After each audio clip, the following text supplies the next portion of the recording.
Yan, picnic tayo mga idol. Low budget. Tuyo at sa sardinas lamang po. Sardinas lang sa kalam. All right. Harap mo dito. Yan. Okay. Ayan ang aking anak. Go.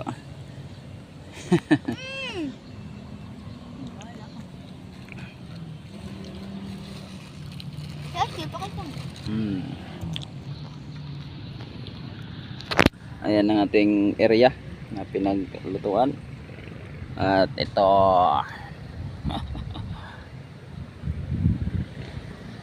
Area. At ayan ang aming aso. Waiting ka lang dyan. Alright. Area.